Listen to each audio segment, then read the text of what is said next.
قرآن پڑھنے کو میں نے یہ کہنا ہے کہ قرآن گالیاں ہیں، نعوذ باللہ. جو شخص قرآن کی سب سے زیادہ دعوت دے رہا ہے. یہ پوری ایک بات ہوئی تھی اور یہ میں نے رویا تھا کہ قرآن دنیا میں سب سے پڑھی جانے والی کتاب ہے، لیکن اس کا تلخ پہلو یہ ہے کہ سب سے زیادہ بغیر سمجھ کے پڑھی جانے والی اگر کوئی کتاب ہے نا تو وہ قرآن ہے. دنیا میں کوئی اتنی مظلوم کتاب نہیں کہ جسے بغیر سمجھ کے اتنا زیادہ پڑھا جاتا ہو. اور میں نے کہا تھا یار آپ کا دوست اگر فرینچ لینگویج میں کوئی آپ کو خط لکھ دینا تو 10 بندوں سے آپ اس کا ترجمہ کرواتے پھریں گے کہ ہو سکتا ہے ڈالر ہی بھیجے عمر سے.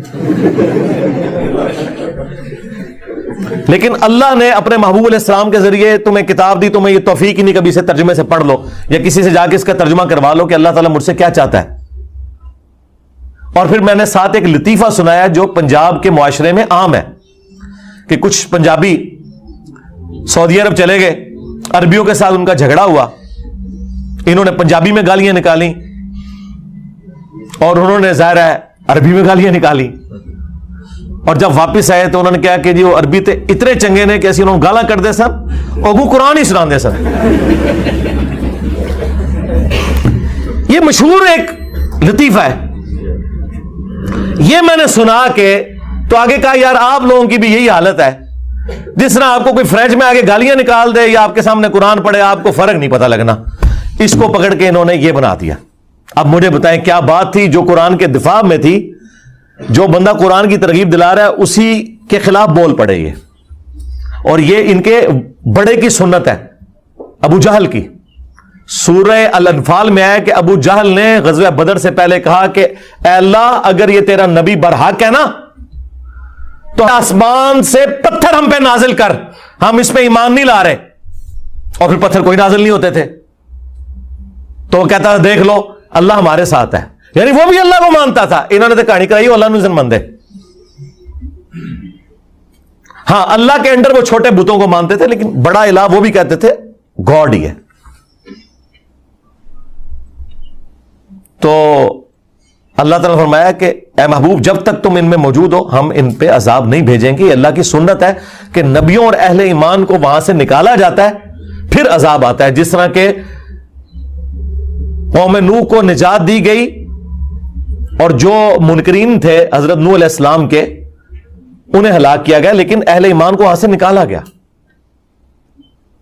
اور یہاں پہ بھی پھر اہل ایمان کو نکال کے مدینہ شریف لایا گیا اور غزوہ بدر میں عذاب کی پہلی قسط آئی مشرکین عرب کے اوپر. 70 سردار ان کے قتل ہوئے. تو وہ بھی کہتے تھے اے اللہ اللہ، جس نے یہ کہہ رہے ہیں جناب دفاع کر رہے ہیں قرآن کا، آپ لوگوں کا قرآن کے ساتھ. اور جو لوگ یہ کہیں قرآن اور حدیث ڈائریکٹ نہ پڑھو گمراہ ہو جاؤ گے، وہ قرآن کے ٹھیکیدار بنے ہوئے ہیں. ظالموں تم لوگوں کا کیا قرآن سے لینا دینا؟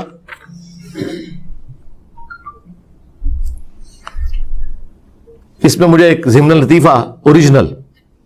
آپ بتائیں بنگلہ دیش میں انہوں نے ایک سوشل ایکسپیریمنٹ کیا، جس طرح یہاں پہ بھی آپ کو پتا نا کہ مردوں کی عادت ہے کوئی دیوار کوئی سنسان سی دیکھیں گے تو پیشاب کرنا شروع کر دیں گے اس کی طرف منہ کر کے. بنگلہ دیش میں انہوں نے دیکھا کہ جناب یہ تو لوگ باز ہی نہیں آتے، پان کی پچکاریاں پھینکتے ہیں، پیشاب کرتے ہیں. انہوں نے ویڈیوز بھی دکھائی، وہ خفیہ بنائی ہوئی تھی دور سے.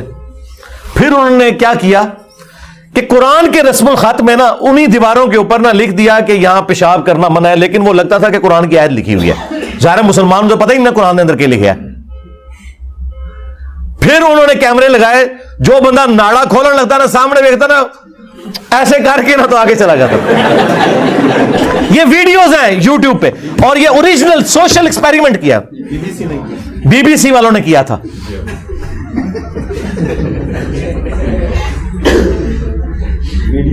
تو مجھے بتائیں تمہیں عربی میں کوئی یہ کہے کہ یہاں پیشاب کرنا منع ہے، یا عربی میں قرآن کی کوئی آیت پڑھے اور ڈنگروں نہ تو نہ تو وڈیاں نو پتا کہ کیا مطلب ہے تھا. ظاہر نہیں بڑوں کو بھی نہیں پتا. قرآن کا پہلا ترجمہ تو 800 سے 150-200 سال پہلے ہوا ہے. اس سے پہلے تو انہوں نے کہانی کرائی ہوئی تھی اور عام بندے کے ہاتھ میں تو اب آیا ہے یہ ایپس کی برکت سے. اسلام 360 ہو گیا باقی، ادروائز یہ کہاں پڑھنے دیتے ہیں. اب مجھے بتائیں کیا سے کیا بات ہو رہی تھی اور انہوں نے کیا اس میں سے نکالا. تو میرا تو اپنا پوائنٹ آف ویو یہ ہے کہ مسلمانوں کی اکثریت 99.99% لوگ قرآن حکیم کے ساتھ صرف جذباتی محبت رکھتے ہیں, علمی محبت نہیں رکھتے. اب آپ پوچھیں گے کہ اتنی بڑی سٹیٹمنٹ کے پیچھے دلیل کیا ہے, تو صرف ایک دلیل, اور وہ یہ ہے کہ کتنے مسلمان ہیں جنہوں نے قرآن کو اپنی نیٹو لینگویج میں ترجمے کے ساتھ پڑھا ہے, یہ جاننے کے لیے کہ میرا رب مجھ سے کیا چاہتا ہے. اگر تو یہ علمی محبت ہوتی تو یہ کام کر لیا جاتا. آپ کا کوئی دوست بھی فورن ملک سے اپنی لینگویج کے اندر خط لکھے تو آپ 50 بندے ڈھونڈیں گے جو آپ کو ترجمہ کر کے یہ بتائیں کہ وہ آپ سے کیا کہنا چاہ رہا ہے. کتنے ڈالر تو نہیں بھیج دیتے. ہاں یہ بھی ہو سکتا ہے نا کہ ہو سکتا ہے ریمیٹنس میرے لیے بھجوائیں اور مجھے پتا نہ چل رہا ہو. لیکن قرآن وہ مظلوم کتاب ہے کہ جو دنیا میں سب سے زیادہ پڑھی جاتی ہے, لیکن اس کا تاریخ پہلو یہ ہے کہ دنیا میں سب سے زیادہ بغیر سمجھ کے پڑھی جانے والی کتاب اگر کوئی ہے نا تو وہ یہ کتاب ہے. سب سے زیادہ بغیر سمجھ کے. اس وقت بمشکل 15 سے 20% مسلمان ہیں جو بائی برتھ عربی ہیں, باقی تو 85% کے قریب مسلمان جو ہیں وہ اجمی ہیں, ادر دین عرب ہیں, اور ان کی نیٹو لینگویج عربی نہیں ہے, اور ان میں سے بھی کتنے لوگ ہیں جو سیکھتے ہیں. تو اگر علمی محبت ہے مسلمانوں کی تو یہ جو پروٹیسٹ ہو رہا ہے یہ اپنی جگہ, سب سے پہلے تو اپنے خلاف پروٹیسٹ کریں نا کہ ہم نے اس کتاب کے ساتھ کیا کیا ہے. ہماری عوام نے, ہمارے علماء نے, عوام نے اسے مردے بخشوانے کا ذریعہ مان لیا ہوا ہے, بس اس سے زیادہ کچھ نہیں ہے. یا زیادہ سے زیادہ کسی نے چھلانگ ماری تو ناظرہ, کسی نے تھوڑی لمبی چھلانگ ماری تو بچے کو حفظ کروا دیا, ایک طوطا بنا دیا جسے کچھ نہیں پتا, اور وہ اس امید میں ہے کہ یہ حافظ قرآن ہمیں ساتھ لے کے جائے گا. کتنے لے کے جائے گا یہ آگے جا کے پتا چلے گا. بھائی یہ جو ابو داؤد کی حدیث المستدرک للحاکم میں جو حدیث موجود ہے, مشکات کے اندر بھی موجود ہے, حافظ قرآن کی فضیلت کے اعتبار سے وہ اس حافظ کے لیے جس نے قرآن کے حلال کو حلال اور حرام کو حرام جانا. جس حافظ قرآن کو یہ پتہ ہی نہیں قرآن میں کیا لکھا ہوا ہے تو وہ یہی کرے گا نا کہ رمضان کے دنوں میں چھوٹی چھوٹی وہ خشخشی داڑھی رکھ لے گا اور تراویح پڑھائے گا مسجد کے اندر جا کے, اینڈ پہ معاوضہ وصول کرے گا اس کا, اور عید والے دن جا کے شیو کروا دے گا, اور پھر اگلے رمضان میں دیہڑی لگانے کا انتظار کرے گا. زیادہ تر حافظ تو ایسے ہی ہیں. اور جو آپ کو باعمل حافظ قرآن نظر آ رہے ہیں تو ہمارے علماء کا بھی باعمل ہونا یہ ہے کہ کوئی پگڑی یا داڑھی رکھ لے اور شلوار ٹخنوں سے اوپر کر لے یا ہاتھ میں تسبیح پکڑ لے. یہ تو ایک چھوٹا سا جز ہے عمل کا. باعمل حافظ قرآن یہ ہے کہ جو قرآن کی تعلیمات کو منوان اسی طریقے سے تسلیم کرتا ہے اور اس پر عمل کرتا ہے. تو عمل تو اسی صورت میں کرے گا نا جب اسے پتا ہوگا کہ قرآن کے اندر کیا لکھا ہوا ہے. جب مسلمان کو یہ پتہ ہی نہیں قرآن میں کیا لکھا ہے, اس نے عمل کہاں سے کرنا ہے؟ اب جن لوگوں کو سمجھ تھی, یعنی علماء کا طبقہ جن کا کام تھا کہ وہ عوام الناس کو دین سکھاتے, وہ الٹا اسلام کے دشمن بن گئے انجانے میں, یا ہو سکتا ہے بعض جان بوجھ کے بھی ایسے کرتے ہوں کہ انہوں نے پبلک میں یہ مشہور کر دیا کہ قرآن و حدیث ڈائریکٹ نہ پڑھنا, گمراہ ہو جاؤ گے. آپ مجھے ایمانداری کے ساتھ بتائیں کہ اگر یہ جملہ کوئی کافر بولے, جیوز میں سے, کرسچنز میں سے, ہندوؤں میں سے, کہ یار قرآن ڈائریکٹ نہ پڑھنا گمراہ ہو جاؤ گے, تو ہم اس کی شکل دیکھ کے یہ فیصلہ کریں گے اچھا یہ ہندو ہے نا اس لیے مجھے کہہ رہے, تو ہم اس کے ساتھ لڑ پڑیں گے کہ تو قرآن کا دشمن ہے. لیکن یہ جو مسلمان نما کافر ہر جمعے کو ممبر پہ چڑھتا ہے اور دنیا میں ملینز آف یہ کفار کے ایجنٹ مولویوں کی شکل میں ممبروں پہ چڑھے ہوئے ہیں, اور آپ کو یہ کہتے ہیں قرآن و حدیث ڈائریکٹ نہیں پڑھنا آپ گمراہ ہو جاؤ گے, اس پہ تو آپ سبحان اللہ کہہ رہے ہوتے ہیں. اس پہ تو میں نے یہ آواز بلند کی ہے نا ان کے خلاف. باقی تو سارے گونگے شیطان ہی بنے رہے ہیں, یہ دبے الفاظ میں بات کرتے ہیں جی علماء سے جا کے سیکھیں. علماء نے تو خود قرآن نہیں سیکھا ہوا. اور پھر مجھے نہیں سمجھ آتی کہ یہ پبلک کے اندر انہوں نے کیوں مشہور کر دیا ہے کہ جی قرآن ڈائریکٹ نہیں پڑھنا. بھائی قرآن کوئی بھی ڈائریکٹ نہیں پڑھتا, آج تک کسی نے قرآن ڈائریکٹ نہیں پڑھا.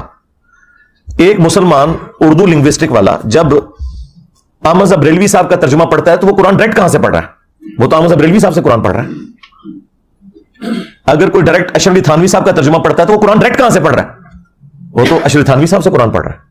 اب کیا دنیا میں کوئی بریلوی یہ جرت کرے گا کہ میں اعلیٰ حضرت احمد بریلوی سے بہتر قرآن کا ترجمہ کر سکتا ہوں؟ کوئی زندہ یا مردہ عالم دین جو بریلوی مکتب سے تعلق رکھتا ہو یہ کلیم کر سکتا ہے کہ میں قرآن کو احمد بریلوی سے بہتر ٹرانسلیٹ کر سکتا ہوں؟ نیور.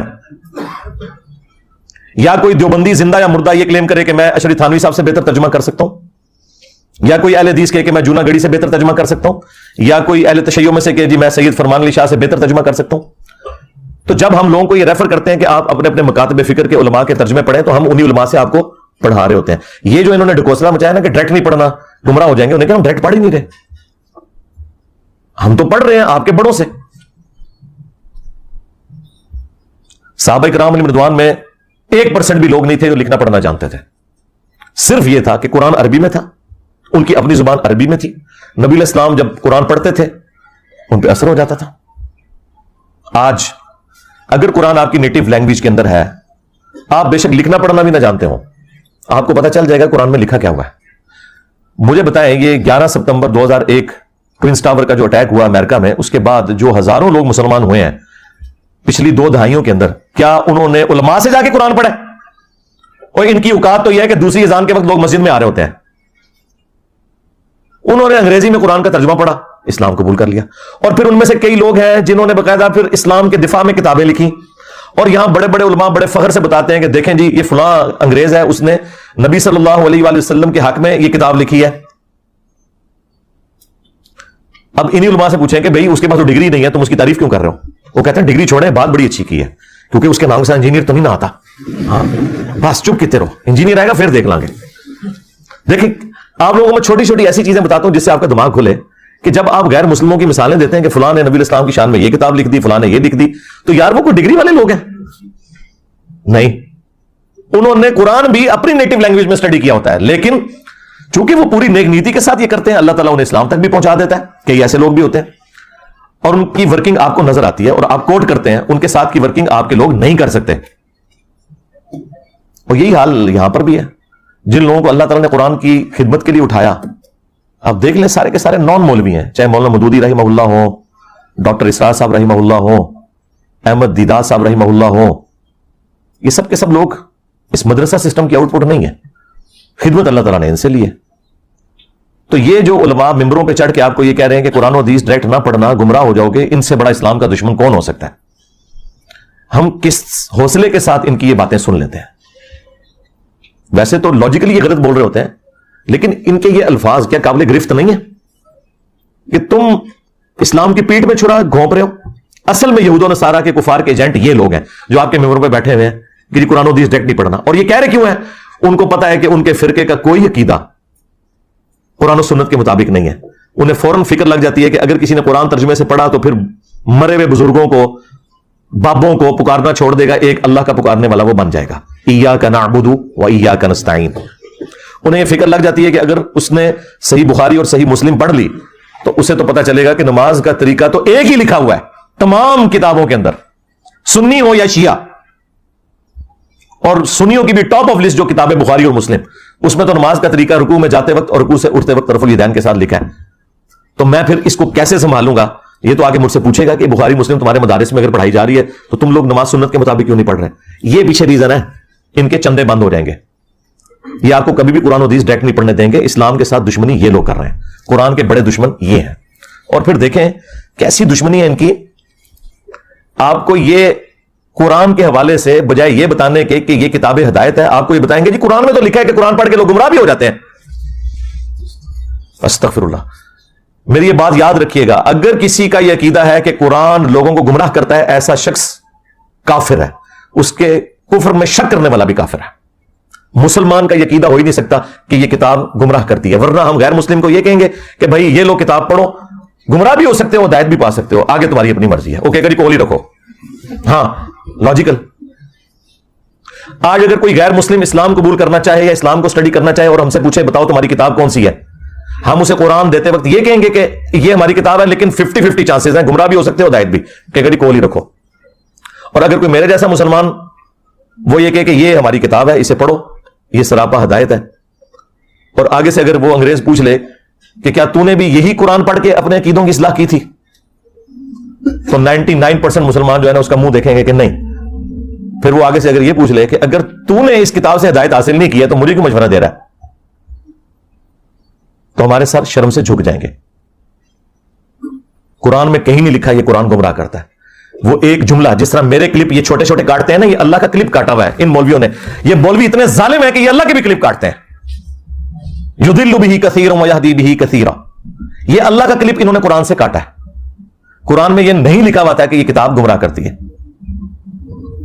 قرآن میں تو یہ لکھا تھا کہ اللہ تعالیٰ اس بات سے حیا محسوس نہیں کرتا کہ وہ بات سمجھانے کے لیے مچھر کی مثال دے یا اس سے بھی کسی حقیر چیز کی. اس کا مقصد بات سمجھانا ہے. لیکن جو واقعی بات ماننے والے ہوتے ہیں اللہ تعالیٰ فرماتا ہے کہ وہ یہ جانتے ہیں کہ یہ قرآن اللہ تعالیٰ کی طرف سے حق ہے.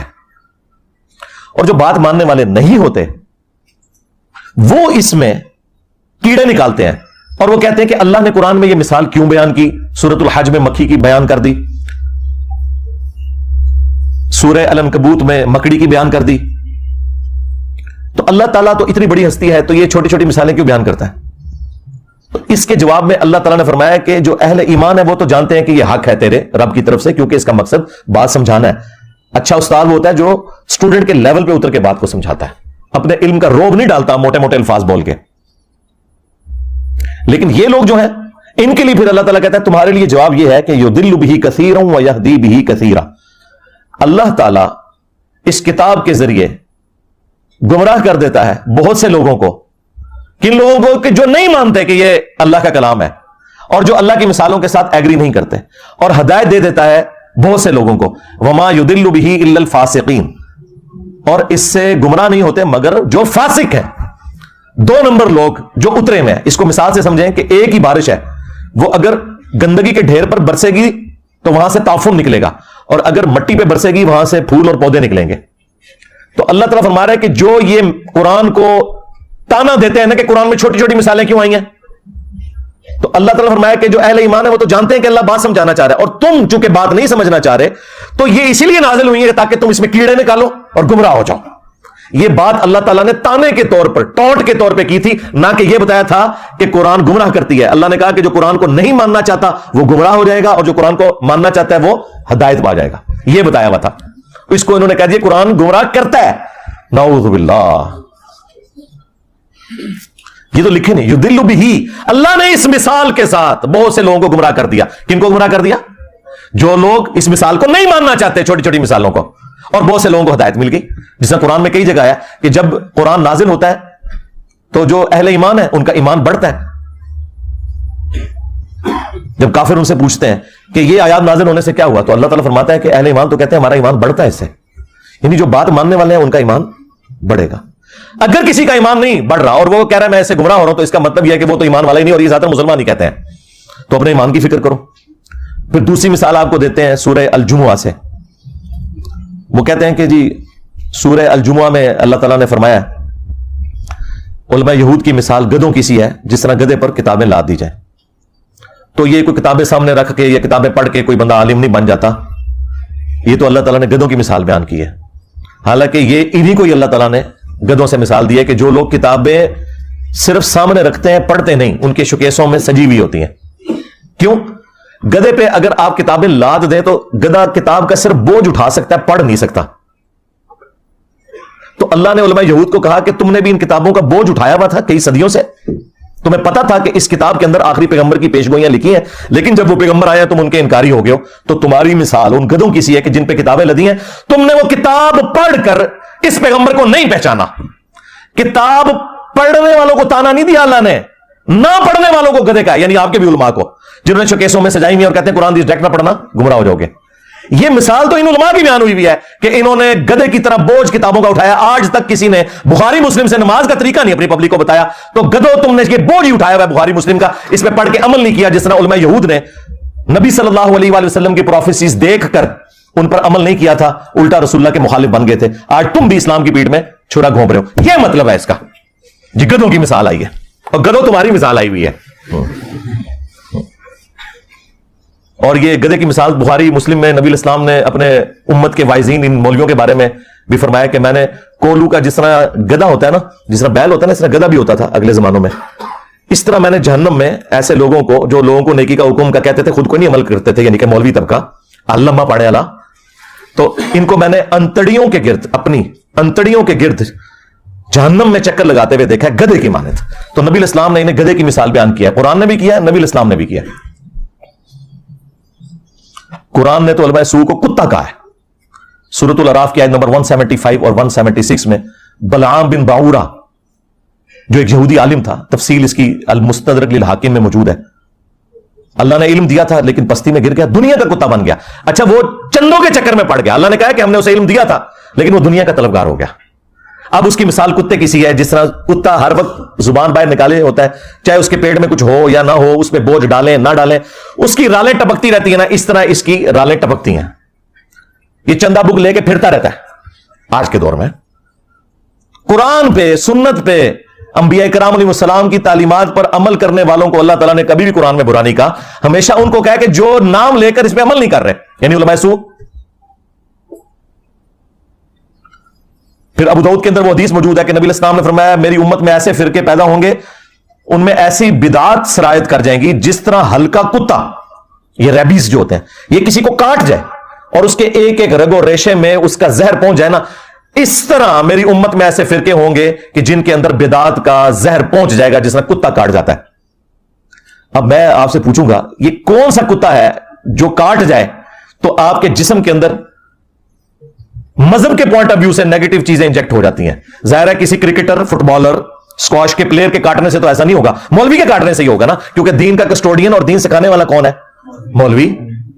تو یہ ہلکا کتا کون ہے؟ اور اگر آپ کو یقین نہ آئے تو آپ بریلویوں سے پوچھ لیں کہ دیوبندیوں کے علماء کیا ہیں، وہ کہیں گے بلعام بن بورا. ہاں، دیوبندیوں سے پوچھیں، کہیں گے بریلویوں کے علماء بلعام بن بورا. تو میں جو بات کر رہا ہوں اس کے اوپر اجماع امت ہے. ہاں، ذہن میں رکھیے گا، میں نے کوئی ایسی بات نہیں کی ہے کہ جس کے اوپر اتفاق نہ ہو. وہ اپنی اینک لگا کے دیکھ رہے ہوتے ہیں نا، اس لیے ان کو برا لگ رہا ہوتا ہے. آپ کسی بھی مسلمان سے پوچھیں کہ یہ قرآن حکیم میں جو اللہ نے مختلف جگہ پہ فرمایا ہے کہ جو گمراہی کے پیشوا ہیں یہ اپنے ماننے والوں کو اپنے ساتھ جہنم میں لے کے جا رہے ہوں گے، تو اگر کسی بریلوی سے پوچھیں کیا اس سے مراد احمد بریلوی صاحب ہوں گے، کہ نہیں، یہ تو دیوبندیوں کے بارے میں. دیوبندیوں سے پوچھیں وہ کہیں گے احمد بریلوی کے بارے میں، اور یہ کہتے ہیں، وہ کتابوں میں بھی لکھا ہے. نہ تسلی ہو تو المحند علی المفند اور اسام الارمین پڑھ کے آپ دیکھ لیں. شیطانی لشکر کہہ دیا ہے، کتا تے شاہی کوئی نہیں، شیطانی لشکر. شیطان سے بڑا تو اللہ کا کوئی دشمن نہیں نا اس پلانٹ ارتھ پہ، اس کائنات کے اندر سب سے بڑا گمراہ شخص اگر کوئی ہے نا، شیطان ہے. تو یہ سارے ایک دوسرے کو کہتے ہیں، صرف ہم نے اس کو ایکسپوز کر دیا ہے پبلک کے سامنے کہ ان کا پوائنٹ آف ویو کیا ہے. آج بھی یہ لوگ سوچ رہے ہوں گے کہ دیکھو مسئلہ سویڈن ہی جو ہے انجینئر صاحب ساڑھے مگر پہ گئے ہیں. اس لیے پڑھے ہیں کہ بھائی ان کی دشمنی تو سب پہ آیا ہے، پوری دنیا کے لوگ انہیں برا کہہ رہے ہیں. تم لوگ جو ہے نا عزتیں اویل کر رہے ہو اللہ رسول کے نام کے اوپر، تمہارے جو چہروں کے اوپر میک اپ ہے نا یہ تو میں نہیں اتارنا ہے نا، ان سے ہمیں کم تکلیف ہے. تم نے ہماری نسلیں خراب کر دی، ہمارے آباء و اجداد کو جہنم میں پہنچایا تم لوگوں نے. قرآن و سنت کے نام پہ جو تم بتاتے رہے، جو چورن بیچتے رہے، وہ ہمارے بڑے یہی سمجھتے رہے یہی قرآن و سنت میں لکھا ہوا ہے. اس سے تو دنیاوی طور پر قرآن کو آگ لگانے سے کیا قرآن ختم ہو جائے گا؟ زیادہ زیادہ ہمیں ایک تکلیف ہوئی ہے نا تو ہم اس کا اظہار کریں گے. تو مجھے بتائیں کتنے مسلمان ہیں جنہوں نے یہ آگ لگائے جانے والے واقعے کے بعد آ کے وی لاگ بنایا کہ ہاں بھائی آج کے بعد میں 5 وقت نماز پڑھوں گا، میں داڑھی رکھوں گا، اور آج سے ہی میں قرآن ترجمے سے پڑھوں گا، اور میں دیکھوں گا کہ میرے رب نے مجھ سے کیا کہا ہے. تم نے میری اس کتاب کو آگ لگائی ہے، میں آج سے اس کتاب کے مطابق عمل شروع کر دوں گا. ایک کو گل کر کے دسے کوئی نہیں کرتا، نہ کوئی عالم نہ کوئی وائز کسی کو کہے گا کہ تم ایسا کرو، کیونکہ کتی چوروں نال رلی ہوئی ہے. ہاں، گھر کی حفاظت کے لیے کتا رکھا جاتا ہے نا، اگر وہ چوروں کے ساتھ مل جائے تو پھر اس گھر کی حفاظت نہیں ہوتی. آپ کے بھی یہ علماء سو جن کو قرآن میں کتا کہا گیا، جنہیں سنن نبی داؤد میں نبی الاسلام نے کتا کہا، جنہیں قرآن میں گدھا کہا گیا، جنہیں بخاری مسلم میں نبی الاسلام نے گدھا کہا، یہ بھی مل گئے ہوئے ہیں ان کے ساتھ. قرآن و حدیث ڈائریکٹ نہ پڑھنا گمراہ ہو جاؤ گے، قرآن و حدیث ڈائریکٹ نہ پڑھنا گمراہ ہو جاؤ گے. اور اس بات کے اوپر کسی کی جرت ہی نہیں ہوتی کہ بولے کہ ان کو للکارے کہ یار یہ کیا بات تم کر رہے ہو، یہ اسلام کے ساتھ دشمنی کر رہے ہو. کیا یہ قرآن و حدیث میں کہیں لکھا ہوا ہے کہ قرآن و حدیث ڈائریکٹ نہ پڑھنا گمراہ ہو جاؤ گے؟ وہ ایک آیت تھی انہوں نے جو میں نے اس کا بھی کھول دیا کہ وہ اللہ تعالیٰ کا کلپ کاٹا ہوا ہے انہوں نے. اللہ نے کہا جو قرآن کو نہیں مان رہے وہ گمراہ ہو جائیں گے، اور جو اہل ایمان ہے وہ تو کہتے ہیں یہ حق ہے. یہ ساتھ ہی لکھا ہوا ہے اسی آیت کے اندر، یہ کلپ کاٹا ہوا ہے انہوں نے. پرانی آدتاں نے نا جی، پوتڑیاں دے بگڑے نے. انجینئر صاحب دے کلپ نہیں کاٹ رہے، انہوں نے اللہ دے بھی کلپ کٹے ہوئے نے. یضل بہ کثیرا. اور ظالم انسان، کیا تجھے قرآن میں یہ آیت نظر نہیں آئی تھی؟ شہر رمضان الذی انزل فیہ القرآن، رمضان کا مہینہ وہ ہے جس میں قرآن نازل ہوا. ھدی للناس، پوری انسانیت کے لیے ہدایت ہے. وبینات من الہدی، اور اس میں ہدایت کے روشن دلائل ہیں. والفرقان، اور یہ کتاب حق اور باطل میں تمیز کرنے والی کتاب ہے. ھدی للناس، پوری انسانیت کے لیے، مسلمان ہو یا کافر ہو. اور صحیح بخاری میں ہے محمد فرق بین الناس، محمد فرق ہے لوگوں میں، حق اور باطل کے اندر. تو دیکھ لیں نہ انہوں نے قرآن کو پکڑا ہے نہ محمد صلی اللہ علیہ وآلہ وسلم کی تعلیمات کو پکڑا ہے. اور اگر کوئی پوچھے تو کہنا جی پیچھے اللہ رسول ہی ہے. ہاں اللہ رسول پیچھے رکھنے واسطے نہیں ہے, اگے رکھنے واسطے ہے. پیچھے اللہ ہی رسول ہے. عزتیں اویل کی ہیں تم نے اللہ اور اس کے رسول کے نام کے اوپر عز وجل صلی اللہ علیہ وآلہ وسلم. چندے کھائے ہیں تم لوگوں نے, جدادیں بنائی ہیں رسول اللہ صلی اللہ علیہ وآلہ وسلم کے نام پر دھوکہ دے کر لوگوں کو. مکے اور مدینہ کے نام کی آوازیں لگا کر تم نے سواریاں سوار کی, لیکن پھینکی جا کے بغداد میں, اجمیر میں, دیوبند میں, بریلی میں. غداری کی ہے تم لوگوں نے. اور دیکھو پھر اللہ تعالیٰ نے تمہارے اوپر بلائے کتنی بڑی چھوڑ دی ہے. جو کہتا ہے کہ میرے نبی عیسیٰ ہے ہی کوئی نہیں, تیرے بابے تھے شے ہی کوئی نہیں. اس تکلیف کا اندازہ آپ کو ہوگا جب آپ دعوت کا کام کریں گے. پھر آپ کو پتا چلے گا انجینئر صاحب تو بہت نرم ہے, وہ تو خالی شعر پڑھتے ہیں, ان کے ساتھ تو کچھ اور ہونا چاہیے. یہ قرآن کے ساتھ غداری ان لوگوں نے کی ہے. اگر آج مسلمان اس واقعے کے بعد یہ ایک سبق لرن کر لینا کہ ہم نے خود بھی قرآن پڑھنا ہے ترجمے سے, قرآن کی تعلیمات کو سیکھنا ہے اور اپنی اولاد کو بھی سکھانا ہے, تو میں کہتا ہوں یہ نقصان کچھ بھی نہیں ہے اگر ہم یہ کرنے میں کامیاب ہو جائیں. قرآن حکیم میں اللہ تعالیٰ نے تو آپ کے پروفٹ صلی اللہ علیہ وآلہ وسلم کا جو انسٹرومنٹ آف دعویٰ ہے نا وہ قرآن بتایا. وَأُوحِيَ إِلَيَّ هَذَا الْقُرْآنُ لِأُنذِرَكُمْ بِهِ وَمَنْ بَلَغَ. اے نبی تم فرما دو قرآن میری طرف اس لیے وحی کیا گیا تاکہ میں اس کتاب کے ذریعے لوگوں کو ڈر سناؤں آخرت کا, اور جس تک یہ کتاب پہنچ جائے اسی کتاب کے ذریعے وہ تبلیغ کرے, ڈر سنائے. یعنی جو دعوت و تبلیغ کے لیے سلیبس ہے وہ قرآن ہے, فضائل اعمال یا فضائل سنت نہیں ہے, قرآن ہے. فذکر بالقرآن من یخاف وعید. اے نبی قرآن کے ذریعے تبلیغ کریں, ڈر سنائیں ہر اس شخص کو جو اللہ کی دھمکی سے ڈرنے والا ہے. اور نبی الاسلام کے دنیا سے تشریف لے جانے کے بعد قیامت تک کے لیے اللہ تعالیٰ نے ختم نبوت صلی اللہ علیہ وآلہ وسلم کی برکت سے اس کتاب کو محفوظ بھی کر دیا. انا نحن نزلنا الذکر وانا لہ لحافظون. بے شک اس الذکر قرآن کو, یاد دہانی کو, جو اللہ کی یاد دلانے والی کتاب ہے, کتاب نصیحت ہے, ہم نے نازل کیا, ہم ہی اس کی حفاظت کرنے والے ہیں. اگلی کتابیں ٹیمپر ہوتی تھی, نیا پیغمبر آ جاتا تھا. اب چونکہ پیغمبر کوئی نہیں آنا تو اللہ تعالیٰ نے اس کتاب کو قیامت تک کے لیے محفوظ کر دیا. پھر اللہ تبارک و تعالیٰ نے امت کے لیے فرما دیا وَلَقَدْ يَسَّرْنَا الْقُرْآنَ لِلذِّكْرِ فَهَلْ مِن مُدَّكِرٍ. ہم نے قرآن کو نصیحت حاصل کرنے کے لیے آسان کر دیا, تو ہے کوئی نصیحت حاصل کرنے والا؟ اچھا یہ تو قرآن میں 4 جگہ لکھا ہوا ہے ایک ہی صورت کے اندر. یہ کہاں لکھا ہے کہ قرآن نصیحت حاصل کرنے کے لیے مشکل ہے؟ تو ہے کوئی اس سے بھاگنے والا؟ اور یہ تو آپ کو مولوی کہہ رہے ہیں قرآن و حدیث ڈائریکٹ نہ پڑھنا گمراہ ہو جاؤ گے. ان ظالموں سے پوچھو کہ ہمارا عقیدہ تو قرآن میں ایک صورت میں 4 دفعہ اللہ تعالیٰ نے بیان کیا ہے وَلَقَدْ يَسَّرْنَا الْقُرْآنَ لِلذِّكْرِ فَهَلْ مِن مُدَّكِرٍ. ہم نے قرآن کو نصیحت حاصل کرنے کے لیے آسان کر دیا, ہے کوئی نصیحت حاصل کرنے والا؟ تم بتاؤ یہ قرآن میں کہاں لکھا ہے کہ قرآن ڈائریکٹ نہ پڑھنا گمراہ ہو جاؤ گے؟ وہ میں نے بتایا, انہوں نے اللہ کا کلپ کاٹا تھا, اس کو بھی میں نے آج ایکسپلین کر دیا. تو تمہارا تو کوئی عقیدہ کوئی دعویٰ قرآن میں لکھے نہیں, اس کے الٹ باتیں لکھی ہوئی ہیں. اتنا ظلم کیا تم نے اس کتاب کے ساتھ, تو تمہارا حشر وہی ہونا ہے جو قرآن میں لکھا ہے وقال الرسول یا رب ان قوم اتخذوا هذا القرآن مہجورا. رسول اللہ قیامت کے دن شکایت کریں گے کہ اے اللہ میری امت نے قرآن کو پیٹھ کے پیچھے ڈال دیا تھا. ہمیں صرف شفاعت والا ورژن بتایا گیا جو حق ہے, لیکن جو شکایت لگنی ہے کہ قرآن کو پیٹ کے پیچھے ڈال دیا تھا وہ نہیں ہمیں بتایا گیا. اور پریکٹیکلی ہمیں نظر آ رہا ہے کہ قرآن کو پیٹ کے پیچھے ڈال دیا گیا. اور نبی صلی اللہ علیہ وآلہ وسلم کو اس چیز کا غم ہے کہ مجھے قیامت کے دن اپنی امت کے خلاف گواہی دینی پڑ جائے گی کیونکہ انہوں نے قرآن چھوڑ دیا. صحیح بخاری اور صحیح مسلم دونوں میں حدیث موجود ہے.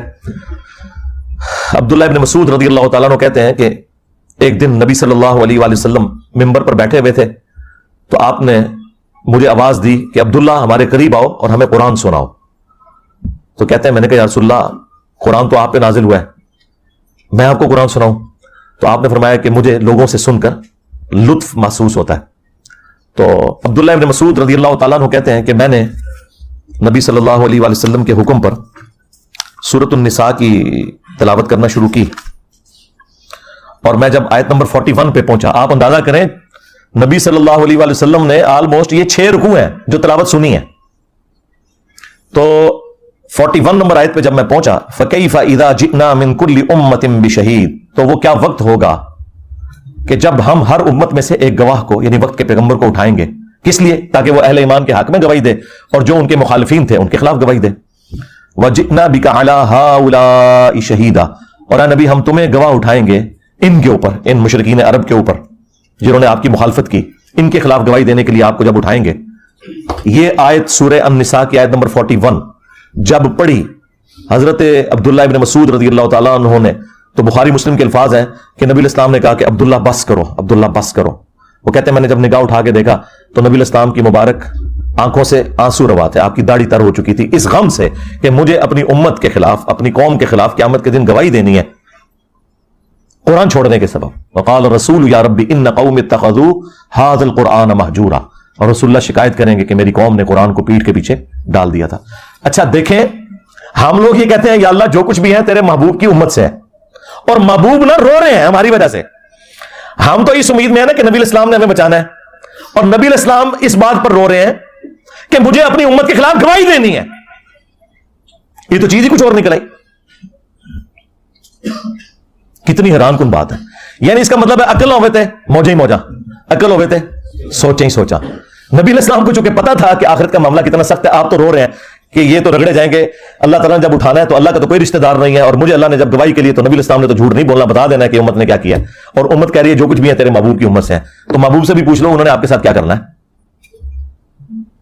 بخاری مسلم دونوں میں حدیث ہے، نبی الاسلام نے فرمایا کہ دیکھنا کہیں ایسا نہ ہو کہ قیامت کے دن کوئی شخص اپنی گردن پہ اپنا اونٹ اٹھائے ہوئے ہو اور وہ چیخ رہا ہو اغثنی یا رسول اللہ، یا رسول اللہ میری مدد کیجئے، میں تمہارے کچھ کام نہیں آؤں گا، میں نے دنیا میں تمہیں بتا دیا تھا اگر تم نے اونٹ کی زکات نہیں ادا کی، اللہ کا حق ادا نہیں کیا، تو یہ اونٹ تمہاری گردن پہ سوار ہوگا جب تم قیامت کے دن مجھے پکارو گے نا اغثنی یا رسول اللہ. اور یہ میں آپ کو بتاؤں یہ بریلویوں نے باقاعدہ بیج بنایا ہوا تھا، یہ میں نے میٹرک میں یہاں لگایا ہوتا تھا اغثنی یا رسول اللہ، اور یہ پتہ ہی نہیں تھا کہ اغثنی یا رسول اللہ کا جواب آگے سے کیا آنا ہے. پھر آپ نے ایک ایک چیز کا ذکر کیا کہ کسی کے گردن کے اوپر گائے سوار ہو، کسی کی گردن کے اوپر بکری سوار ہو، اور اس نے اس کا حق نہیں دیا. اور یہ تو بات ہو رہی ہے صرف زکات کی، نماز تو چھڈ ہی دیو سرکار، جنہیں نماز نہیں پڑھی ہوئی وہ تو ویسے ہی فارغ ہے. اور ہم نبی صلی اللہ علیہ وآلہ وسلم کے اوپر امید لگا کے بیٹھے ہوئے ہیں. آپ نے تو شکایت کرنی ہے. بخاری اور مسلم دونوں میں حدیث موجود ہے، بخاری میں موقوفاً ہے، صحیح مسلم میں تفصیل کے ساتھ ہے کہ نبی الاسلام جب بھی خطبہ دیتے آپ کی آنکھیں سرخ ہو جاتی، آواز بلند ہو جاتی، غصے میں اضافہ ہو جاتا جیسے کوئی جرنیل اپنی فوج کو تیار کر رہا ہے. اور آپ ہر تقریر سے پہلے کہتے اما بعد فإن خیر الحدیث کتاب اللہ، آگاہ ہو جاؤ حمد و صلات کے بعد کہ سب سے بہترین کلام اللہ کی کتاب ہے. وخیر الہدی ہدی محمد صلی اللہ علیہ وآلہ وسلم، اور سب سے ہدایت یافتہ راستہ محمد صلی اللہ علیہ وآلہ وسلم کا ہے. وشر الامور محدثاتها، اور بدترین کام وہ ہیں جو خود سے دین میں داخل کر دیے جائیں. اور اس طرح کے تمام کام بدعتیں ہیں، تمام بدعتیں گمراہیاں ہیں، اور تمام گمراہیاں جہنم میں لے جانے والی ہیں. تو نبی الاسلام کی تقریر کا آغاز ہی یہ ہوتا تھا کہ سب سے بہترین کلام اللہ کی کتاب ہے، اس کے ساتھ اپنے آپ کو آپ نے جوڑنا ہے. بخاری اور مسلم دونوں میں حدیث ہے کہ اللہ تعالیٰ نے ہر نبی کو کوئی نہ کوئی معجزہ دیا تھا جس کی وجہ سے لوگ اس پر ایمان لاتے تھے. مجھے اللہ تعالیٰ نے وحی کا معجزہ دیا ہے، یعنی قرآن. میں اللہ سے امید کرتا ہوں کہ قیامت کے دن سب سے زیادہ متبعین میری امت سے ہوں گے. کس وجہ سے؟ کہ میرا معجزہ سب سے بڑا ہے، یعنی قرآن کا معجزہ. اور وہ حدیث ہے بخاری مسلم دونوں کے اندر کہ جنتیوں کا نصف، آدھے جنتی جو ہے وہ امت محمدیہ صلی اللہ علیہ وآلہ وسلم سے ہوں گے اس قرآن کے معجزے کی وجہ سے. پھر صحیح مسلم کے اندر حدیث ہے، نبی صلی اللہ علیہ وآلہ وسلم نے فرمایا کہ بے شک اللہ تعالیٰ اس کتاب کی وجہ سے بعض لوگوں کو عروج دے گا اور بعض لوگوں کو زوال پذیر کرے گا. وہی ڈاکٹر اقبال نے جو اسے ٹرانسلیٹ کیا جواب شکوہ میں، وہ زمانے میں معزز تھے مسلمان ہو کر اور تم خوار ہوئے تارک قرآن ہو کر. یعنی صحابہ کرام کو جو اللہ تعالیٰ نے دنیا کا امام بنایا تو قرآن کی پیروی کی وجہ سے، اور تمہاری خواری کا سبب قرآن کو چھوڑنا ہے. تو یہ صحیح مسلم کی حدیث کا ترجمہ ہے کہ اس کتاب کی وجہ سے اللہ تعالیٰ بعض لوگوں کو عروج دے گا اور بعض کو ذلیل کرے گا، یعنی جو اسے چھوڑ دیں گے وہ ذلیل ہوں گے. صحیح مسلم میں یہ حدیث موجود ہے، القرآن حجت لک او علیک، قرآن قیامت کے دن یا تو تیرے حق میں حجت ہوگا یا تیرے خلاف حجت ہو جائے گا. اب مجھے بتائیں کس کے حق میں قرآن حجت ہوگا؟ جو قرآن کو پڑھ کے اس پہ عمل کرے گا. اور کس کے خلاف قرآن حجت ہوگا؟ جو قرآن کے خلاف چلے گا. وہ قرآن کیسے حجت بن جائے گا؟ بھئی قرآن میں جب لکھا ہوا ہے کہ سود حرام ہے اور ایک بندہ پوری زندگی سود کھاتا رہا تو قرآن ہی اس کے خلاف گواہی دے دے گا کہ میں نے تو اسے حرام قرار دیا تھا اور اس نے حلال بنا لیا. تو قرآن یا تو تمہارے حق میں حجت ہوگا یا تمہارے خلاف. یہ بالکل واضح حدیث موجود ہے. اور پھر جو صحیح مسلم کی اوپر تلے 4 احادیث 6225 سے لے کر 6228 تک غدیر خم کی حدیث، وہ تو میں کہتا ہوں اس پلانٹ ارتھ پہ اس سے زیادہ تعریفی کلمات کسی بھی حدیث کے اندر موجود نہیں ہے قرآن کے حق میں جو غدیر خم کی حدیث ہے. اور وہ نبی علیہ السلام نے اپنی وفات سے آلموسٹ 1.5 مہینے پہلے وہ خطبہ دیا ہے. حجۃ الوداع سے آپ واپس آ رہے تھے، خم نامی گاؤں میں پانی کے لیے پڑاؤ کیا. وہاں پہ نبی صلی اللہ علیہ وآلہ وسلم کے لیے اونٹ کے پالان کا ممبر لگایا گیا. آپ اس پر چڑھے اور آپ کی گفتگو ہی کنکلوڈنگ ہے، اے لوگوں آگاہ ہو جاؤ، میں بھی ایک انسان ہوں، قریب ہے کہ اللہ کا قاصد یعنی موت کا فرشتہ میرے پاس آئے اور میں اس کی دعوت قبول کر لوں. میں اپنے بعد تم میں 2 بھاری چیزیں چھوڑ کے جا رہا ہوں. ان میں سے پہلی چیز اللہ کی کتاب ہے، اس میں ہدایت ہے، اس میں نور ہے. تم اللہ کی کتاب کو پکڑو. اللہ کی کتاب اللہ کی رسی ہے، جو اسے پکڑے گا وہ ہدایت پر ہوگا، جو چھوڑ دے گا گمراہ ہو جائے گا. یہ آپ ذرا جملے 7-8 گنے نا، اتنے تعریفی کلمات کسی بھی صحیح حدیث کے اندر قرآن کے لیے نہیں آئے. اور پھر زید بن ارقم کہتے ہیں کہ نبی علیہ السلام ہمیں ترغیب دلاتے رہے، اللہ کی کتاب، اللہ کی کتاب، اللہ کی کتاب کو میرے بعد پکڑ لینا. اور فرمایا دوسری بھاری چیز میرے اہل البیت ہیں، میں اپنے اہل البیت کے معاملے میں تمہیں اللہ کا خوف دلاتا ہوں، میرے بعد ان کے ساتھ حسن سلوک کرنا. یہ آپ نے 3 دفعہ جملے کو ریپیٹ کیا، میں اپنے اہل البیت کے معاملے میں تمہیں اللہ کا خوف دلاتا ہوں، میں اپنے اہل البیت کے معاملے میں تمہیں اللہ کا خوف دلاتا ہوں. امت بالکل الٹ چلی ہے، نہ قرآن کو پکڑا ہے ہدایت کے لیے اور نہ اہل بیت کو زندہ چھوڑا ہے. حالانکہ قرآن کو پکڑنا تھا اور اہل بیت کے ساتھ حسن سلوک کرنا تھا. اور اس میں واضح الفاظ آئے قرآن اللہ کی رسی ہے. وہ جو قرآن میں ہے نا وَاعْتَصِمُوا بِحَبْلِ اللَّهِ جَمِيعًا وَلَا تَفَرَّقُوا، تم سب کے سب مل کر اللہ کی رسی کو مضبوطی سے پکڑ لو اور فرقوں میں مت بٹو. ہر کوئی اپنی تشریح کرتا تھا رسی کی. قرآن کی اس آیت کی تشریح نبی علیہ السلام نے خود کی ہے کہ یہ قرآن کے بارے میں ہے کہ یہ اللہ کی رسی ہے، کامن بانڈ مسلمانوں میں. پھر صحیح بخاری میں ایک بڑی رکت انگیز حدیث موجود ہے. نبی صلی اللہ علیہ وآلہ وسلم کی وفات کے بعد جب سیدنا ابوبکر صدیق رضی اللہ تعالیٰ عنہ کو خلیفہ بنایا گیا تو ان کی خلافت کے دوسرے دن جب وہ خطبہ دینے کے لیے مسجد نبوی میں آئے تو ان سے پہلے سیدنا عمر ممبر پر چڑھے اور انہوں نے مختصر سا ایک خطبہ دیا. وہ صحیح بخاری کے اندر موجود ہے. ظاہر ہے کہ مسلمان غمگین تھے، تکلیف کی حالت میں تھے، ان کی دلجوئی کرنی تھی. تو انہوں نے کہا کہ دیکھو اللہ تعالیٰ نے اپنے نبی کے لیے وہ پسند کیا جو اللہ کے پاس ہے اور وہ نبی کے حق میں بہتر بھی ہے، یعنی آخرت، اللہ کا قرب، جنت. اور تمہیں اللہ تعالیٰ نے نبی صلی اللہ علیہ وآلہ وسلم کے بعد یہ کتاب دی ہے. یہ وہ کتاب ہے جس کے ذریعے اللہ نے اپنے نبی کو ہدایت دی، یعنی ہدایت سے مراد ہدایت کاملہ. ٹیٹم لیول کی ہدایت تو پیغمبر پیدائش سے لے کے وفات تک اللہ تعالیٰ کی حفاظت میں ہوتے ہیں، لیکن اعلیٰ درجے کی ہدایت جو قرآن میں ہے نا وَوَجَدَكَ ضَالًّا فَهَدَىٰ، اے نبی ہم نے آپ کو اپنی محبت میں خود رفتہ پایا تو ہدایت کے اعلیٰ ترین درجے پر پہنچا دیا. پھر سیدنا عمر نے کہا کہ تمہارے نبی کو اس کے ذریعے ہدایت ملی اور ان کے جانے کے بعد اب تم اس کتاب کو مضبوطی سے پکڑ لو تو تم ہدایت پر رہو گے کہ جس کے ذریعے اللہ نے تمہارے نبی کو ہدایت دی تھی. پھر جملہ انہوں نے اپنا ریپیٹ کیا. یہ بخاری کی جو حدیث ہے میں نے آج تک نہ کسی کتاب میں پڑھی نہ کسی عالم کے واعظ میں سنی، اور میں بارہا اس حدیث کو بیان کر چکا ہوں اس لیے تاکہ آپ کو صحابہ کرام کا عقیدہ پتہ چلے کہ وہ بھی نبی الاسلام کے بعد وصی رسول قرآن کو مانتے تھے. جو بخاری مسلم دونوں میں حدیث ہے کہ عبداللہ ابن ابی اوفا سے کسی نے پوچھا کیا نبی صلی اللہ علیہ وآلہ وسلم نے اپنے بعد کسی کے لیے وصیت کی تھی، کسی کو وصی بنایا تھا؟ تو انہوں نے کہا کہ ہمیں تو نبی علیہ السلام نے قرآن کے مطابق چلتے رہنے کی وصیت کی تھی، یہی وصی ہے.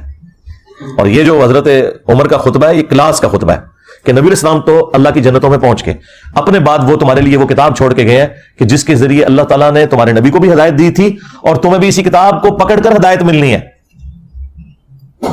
میرا خیال ہے شاید اس لیے یہ بیان نہیں کرتے تھے کہ اس میں گستاخی ہو جاتی ہے، کیونکہ ہر جگہ کوئی نہ کوئی گستاخی نکل آتی ہے نا. اس میں تو واقعی گستاخی ہو جانی ہے کہ یہ تو لکھا ہوا ہے کہ نبی کو ہدایت ملی ہے، تو مانتے ہی نہیں ہے کہ نبی کو کسی نے ہدایت بھی دی ہے. یہ تو آلموسٹ منی گاڈ ہی سمجھتے ہیں نا، پروفٹ کے بارے میں عقیدہ رکھا ہوا ہے. تو وہ پھر ان کو ایک دم مصیبت پڑ جانی تھی کہ یہ ہم کیا بات کریں گے کہ نبی کو ہدایت دی اللہ تعالیٰ نے قرآن کے ذریعے. ہم تو کہتے ہیں قرآن ڈائریکٹ پڑھو گے تو گمراہ ہو جاؤ گے، یہ تو مردے بخشوانے کے لیے.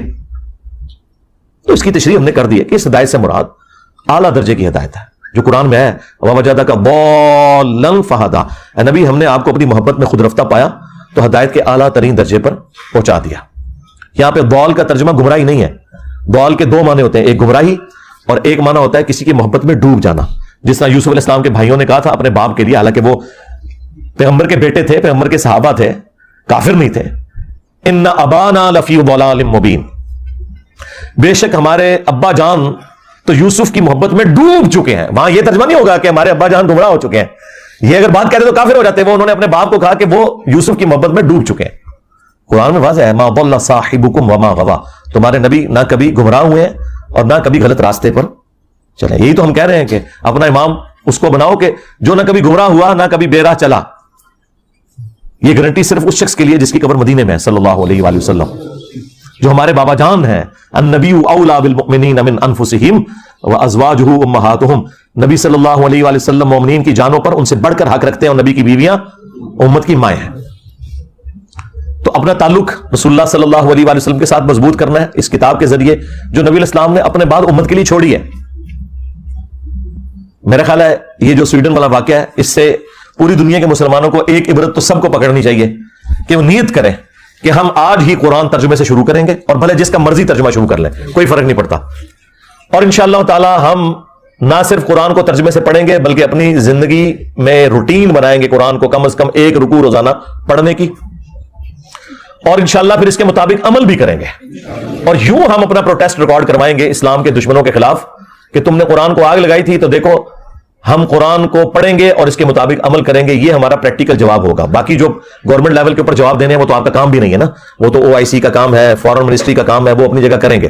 آپ کے کرنے کا کام یہ ہے کہ آپ نے اب جو یہود و نصارہ کے اندر اسلام دشمن ہے اور جو مسلمانوں کے ممبروں پر جمعے والے دن یہود و نصارہ کے ایجنٹ چڑھے ہوئے اور یہ کہہ رہے ہیں قرآن و حدیث ڈائریکٹ نہیں پڑھنا گمراہ ہو جاؤ گے، ان دونوں کے ساتھ آپ کی جنگ ہے. آپ کو دونوں محاذوں کے اوپر لڑنا ہے یہ انشاءاللہ تعالی، اور قرآن کے مطابق اپنی زندگی گزارنی ہے انشاءاللہ تعالی، تاکہ قیامت والے دن بجائے رسول اللہ صلی اللہ علیہ وآلہ وسلم کی شکایت ہو ہمارے خلاف، نبی صلی اللہ علیہ وآلہ وسلم ہمارے حق میں گواہی دیں اور قرآن ہمارے حق میں گواہی دے کہ انہوں نے قرآن کے مطابق عمل کیا تھا. کتنی رکت انگیز حدیث ہے وہ بخاری مسلم کی حدیث شفاعت، جس میں نبی علیہ السلام شفاعت کریں گے اور آپ اللہ تعالیٰ سے اجازت طلب کریں گے، اللہ تعالیٰ آپ کے لیے تعداد مقرر کرے گا. بخاری مسلم میں آتا ہے کہ جب میں آخری دفعہ جہنم کی طرف جاؤں گا اپنے امتیوں کو جہنم سے نکالنے کے لیے اللہ تعالیٰ کے اذن سے، تو داروغہ جہنم سیدنا مالک علیہ السلام کہیں گے کہ یا رسول اللہ اب آپ کا کوئی امتی بھی جہنم میں نہیں ہے سوائے اس شخص کے کہ جسے قرآن نے روک رکھا ہے، اور وہ کبھی بھی اب جنت میں نہیں جا سکے گا جسے قرآن نے روک لیا. یعنی قرآن نے اگر روک لیا کسی کو جنت میں جانے سے تو نبی علیہ السلام اس کی شفاعت نہیں کر سکتے. اور قرآن نے کسے روکا ہے؟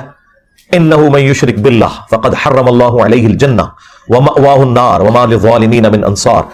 بے شک جس نے اللہ کے ساتھ شرک کیا اللہ نے اس پہ جنت حرام کر دی ہے، اس کا ٹھکانہ جہنم ہے اور وہاں اس کا کوئی مددگار نہیں ہوگا. حتیٰ کہ سید الاولین والآخرین، شفیع المذنبین، رحمت للعالمین، خاتم النبیین، سیدنا و مولانا امام اعظم محمد رسول اللہ صلی اللہ علیہ وآلہ وسلم بھی اس کے کچھ کام نہیں آئیں گے. بخاری مسلم دونوں میں حدیث ہے اللہ تعالیٰ نے ہر نبی کو ایک مقبول دعا دی تھی جو اس نے دنیا ہی میں کر لی. اسی دعا کی وجہ سے قوم نوح بھی برباد ہوئی، حضرت نوح علیہ السلام نے دنیا میں وہ دعا کر لی.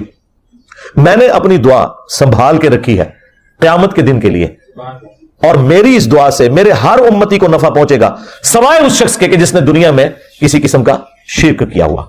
شرک is the most sensitive issue in the sight of Allah. ایک تو آپ کو بڑا شرک نظر آتا ہے نا ایاک نعبد و ایاک نستعین کے حوالے سے، کہ کوئی شخص عبادت میں، سجدے میں، نظر نیاز میں، قربانی میں، دعا میں اللہ کے سوا کسی اور ہستی کو شریک کرتے ہیں. وہ اللہ کا پروٹوکول ہے کہ اللہ ہی سے مانگنا ہے. اور ایک وہ شرک جو آپ کی نظروں سے اوجھل ہے لیکن اللہ تعالیٰ نے اسے شرک کی بیان کیا ہے، وَأَقِيمُوا الصَّلَاةَ وَلَا تَكُونُوا مِنَ الْمُشْرِكِينَ. دیکھنا نماز کو قائم کرنا اور مشرک نہ ہو جانا. یعنی مسلمان تو ایسا ہو ہی نہیں سکتا جو نماز چھوڑ دے. اس کی طرف کس کی توجہ ہے؟ کیا یہ قرآن کی گستاخی نہیں ہو رہی ہے کہ قرآن تو کہہ رہا ہے کہ نماز نہ پڑھنے والا مشرک ہے، اور بے نمازی جو ہے قرآن جلنے کے اوپر سیکھ پا ہوا ہے. تو نے تو پریکٹیکلی قرآن کو جلا دیا ہوا ہے نمازیں چھوڑ کر، قرآن کی تعلیمات چھوڑ کر. پھر صحیح مسلم کی حدیث کہ بندے کے کفر اور ایمان، شرک اور اسلام کے درمیان فرق نماز ہے. پھر صحیح مسلم میں حدیث عبداللہ بن مسعود کہتے ہیں کہ نبی اسلام کے مبارک زمانے میں اگر کوئی شخص بیمار بھی ہوتا تھا نا اور دو بندوں کے سہارے وہ مسجد میں آ سکتا تھا تو وہ مسجد میں آ کے نماز پڑھتا تھا، کہیں اسے منافق شمار نہ کر لیا جائے. اور صحابہ کرام کو کیا پتا تھا کہ پاکستان میں کروڑوں لوگ شناختی کارڈ میں مسلمان ہیں، نماز ایک بھی نہ پڑھ کر. یہ تو بڑا آسان اسلام ہے. لیکن اس اسلام نے آپ کو کوئی فائدہ نہیں دینا. جامعہ ترمذی میں حدیث ہے, نبی صلی اللہ علیہ وآلہ وسلم نے فرمایا کہ ہمارا اور منافقین کا عہد نماز کی بنیاد کے اوپر قائم ہے, جس نے نماز چھوڑ دی اس نے کفر کیا. اور جامعہ ترمذی میں حدیث ہے, عبداللہ بن شقیق تابعی کہتے ہیں کہ صحابہ کرام علیہم رضوان تارک الصلاۃ کے سوا کسی کی تکفیر نہیں کرتے تھے, یعنی وہ نماز چھوڑنے والے کو کافر سمجھتے تھے. اگر کوئی گناہ تھا جس کی بنیاد پہ صحابہ کرام لوگوں کو کافر سمجھتے تھے, وہ نماز چھوڑنے کا گناہ ہے. اب مجھے بتائیں, صحابہ کرام کے نزدیک کیا پاکستانی قوم مسلمان ہے؟ ہاں, تو اسی کہتے اسے اسلامی نظام اتنے نافذ کرنا ہے. کدے ہوتے ہیں پہلے مسلمان تو کر لو انہوں, پھر اقامت دین بھی ہو جائے گی, اسلامی نظام بھی ہو جائے گا. پھر سنن ابی داؤد میں حدیث ہے, نبی علیہ السلام نے فرمایا کہ قیامت کے دن سب سے پہلے سوال ہوگا نماز کے بارے میں.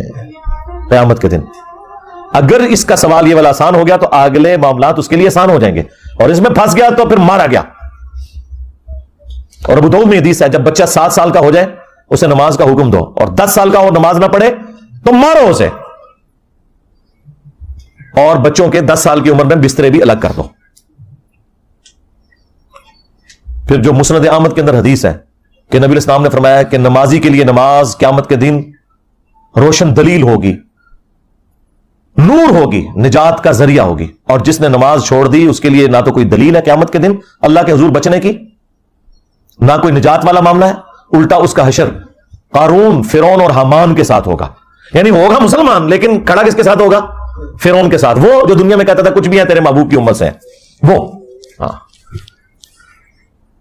اور ابن ماجہ میں حدیث ہے, صحابی کہتے ہیں نبی الاسلام نے مجھے وصیت کی تھی کہ نماز نہ چھوڑنا, اگر تو نے نماز چھوڑ دی تو اللہ کا ذمہ پھر اٹھ گیا تجھ سے, پھر اللہ تعالیٰ نے کوئی گارنٹی نہیں تیری لی ہوئی. تو نماز اور قرآن یہ آج کے 2 تحفے ہیں میری طرف سے اس دکھی امت کے لیے جسے سویڈن میں قرآن کے جلنے کا غم ہے, لیکن وہ خود قرآن کو آگ لگائے ہوئے ہے, انٹلیکچوئل آگ. اور جن علماء کا وہ پیروکار ہے, جن بزرگوں کا وہ پیروکار ہے, وہ بھی قرآن کے دشمن. تو مرنے سے پہلے اے مسلمان کر لے اس پہ غور, کتابوں کا خدا اور ہے, بابوں کا خدا اور. اگرچہ بابے بھی اسی خدا کو مانتے تھے, وہ تو جیوز اور کرسچن بھی اسی خدا کو مانتے ہیں, لیکن ان کوالٹیز کے ساتھ نہیں جو قرآن و سنت میں آئی ہیں, بلکہ ان کی اپنی تعلیمات ہیں. اور یقین کر جب یہ تو غور کر لے گا تو تیرے اندر سے آواز نکلے گی. جی ناظرین, آپ نے یہ ویڈیو مناظر فرمائی. ناظرین حیرانگی ہوتی ہے ان لوگوں کے اوپر جو لوگ یہ بات کہتے ہیں عوام الناس کو. یہ آخر کیوں کہتے ہیں؟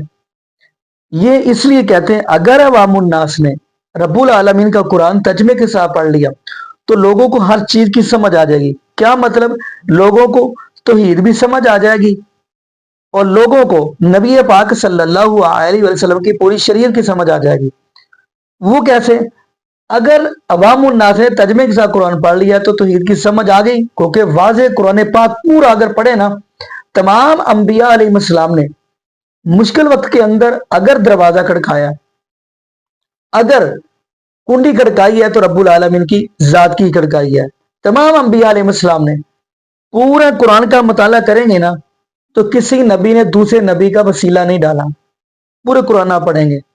اب کچھ لوگ کمنٹس کے اندر کہیں گے کہ حضرت آدم علیہ السلام نے نبی پاک صلی اللہ علیہ وسلم کا وسیلہ ڈالا, لیکن اگر کمنٹس کے اندر یہ بات کرنے سے پہلے آپ نے پورا قرآن حدیث کے مطابق جو بندہ یہ کمنٹس کرے وہ پورا ریفرنس دے تاکہ ہمیں بھی پتہ چلے, یعنی پوری دلیل لکھے قرآن حدیث کے مطابق, قرآن سے اور حدیث سے. تو خیر ناظرین ہم آگے بڑھتے ہیں. تمام انبیاء علیہ السلام نے ہمیشہ مشکل وقت کے اندر رب العالمین کی ذات کا ہی دروازہ کھڑکایا. حضرت آدم علیہ السلام ہے فرما رہے ہیں ربنا ظلمنا انفسنا وان لم تغفر لنا وترحمنا لنکونن من الخاسرین. اگر آپ نبی زکریا علیہ السلام کی طرف دیکھیں تو فرما رہے ہیں اذ نادى ربه نداء خفيا قال رب اني وهن العظم مني واشتعل الراس شيبا ولم اكن بدعائك ربي شقيا. رب العالمین کو پکارے مشکل وقت کے اندر, بڑھاپے میں اولاد مانگ رہے تو رب العالمین سے ہی مانگ رہے. بلکہ یہاں پہ قرآن پاک کی ایک اور آیت ذہن میں آ گئی, للہ ملک السماوات والارض یخلق ما یشاء یہب لمن یشاء اناثا ویہب لمن یشاء الذکور او یزوجہم ذکرانا واناثا ویجعل من یشاء عقیما انہ علیم قدیر. فرمایا زمین و آسمان کی بادشاہیاں صرف رب العالمین کی ذات کے پاس ہے. جو چاہے رب العالمین کی ذات پیدا کرے, چاہے بیٹے عطا فرما دے, چاہے بیٹیاں دے دے, چاہے بیٹے اور بیٹیاں ملا کے دے دے, یعنی رلوی بارش پا دے, چاہے تو کچھ بھی نہ دے, یہ اللہ کی مرضی ہے. تو ناظرین پورے قرآن اگر آپ پڑھیں گے تو آپ کو عقیدہ توحید ملے گا۔ اور رہ گئی دوسری بات، دوسرا کام ان کے اندر کیا پایا جاتا ہے؟ بدعت۔ آپ کو یہ بھی بتاتا چلوں، کچھ لوگ کہتے ہیں جی کوئی نہیں، اچھی بدعت بھی ہوتی ہے۔ جیسا کہ میں ایک دوست کا کمیس پڑھ رہا تھا، وہ کہہ رہا جی مسجد کا مینار یہ جو آپ بناتے ہیں تو کیا یہ بدعت نہیں ہے؟ میں اس بندے سے یہ کہنا چاہ رہا ہوں کہ صحیح البخاری کی حدیث ہے، نبی پاک صلی اللہ علیہ وسلم نے تو خود فرمایا ہے کہ قیامت کے قریب نبی عیسیٰ علیہ السلام دمشق کی جامع مسجد کے مینار پہ اتریں گے۔ مینار کا نام تو نبی پاک صلی اللہ علیہ وسلم نے خود لیا۔ کافی ایسے باتیں کی ہیں۔ کچھ لوگ اٹھتے کہتے ہیں یہ جو بائک ہے، یہ جو بس ہے، یہ جو کار ہے، یہ اس وقت تو نہیں تھی، کیا یہ بدعت نہیں ہے؟ بندہ ان سے بندہ یہ بات کرے کہ یہ بندہ بائک لیتا ہے، گاڑی لیتا ہے، بس لیتا ہے، جو بھی لیتا ہے وہ دین سمجھ کے تو نہیں لیتا، وہ تو اپنی سہولت سمجھ کے لیتا ہے۔ باقی ناظرین یہاں پہ ہم دعا کرتے ہیں اللہ پاک ہمیں نبی پاک صلی اللہ علیہ وسلم کی شریعت کے مطابق زندگی گزارنے کی توفیق دے، اور اللہ پاک ہمیں 5 وقت کا پکا سچا نمازی بنائے، اور جتنے بھی بے اولاد جوڑے ہیں اللہ پاک سب کو نیک نرینہ صحت تندرستی والی ایمان والی لمبی زندگی والی اولاد عطا فرما دے۔ جزاکم اللہ خیرہ، احسن جزا۔ السلام علیکم ورحمۃ اللہ وبرکاتہ۔